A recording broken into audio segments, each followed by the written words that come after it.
پھر اس کی حالت مزید بگڑتی گئی۔ حال تو اب یہ ہو گیا تھا کہ بیٹی کی نند اب عموماً گھر سے باہر بھی خود ہی نکل جایا کرتی تھی اور شام گئے واپس آتی، حتیٰ کہ اس کی دماغی حالت ٹھیک نہیں تھی، مگر کوئی پیچھے اسے ڈھونڈنے بھی نہ جاتا تھا۔ سب کو شک ہونے لگا تھا کہ یقیناً اس کا کسی سے کوئی تعلق ہے، وہ بھی حرام تعلق۔ اس لیے اس کے بھائی نے اس کی دماغی حالت کا دھیان کیے بغیر اس پر تشدد کرنا شروع کر دیا۔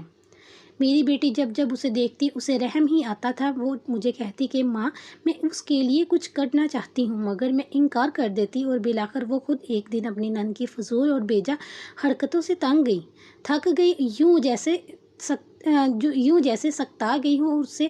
لیکن پھر بات ہمیشہ نرمی سے کرتی، اس کا بہت خیال کرتی تھی، اسے جب بھی چاہیے ہوتا بنا کر دیتی۔ مگر اب ایسا نہیں ہے کہ اب دونوں میاں بیوی اس بیچاری سے جان چھڑوانا چاہتے تھے، اور میں بھی اپنی بیٹی کے حق میں کھڑی تھی۔ آخر کو کب تک برداشت کرتا؟ پھر میں نے جب بھی بیٹی کی دعوت کرتی، بیٹی اپنے ساتھ اپنی پاگل نند کو بھی لے آتی اور ایک کمرے میں بند کر کے کہتی کہ میری زندگی عذاب ہو گئی۔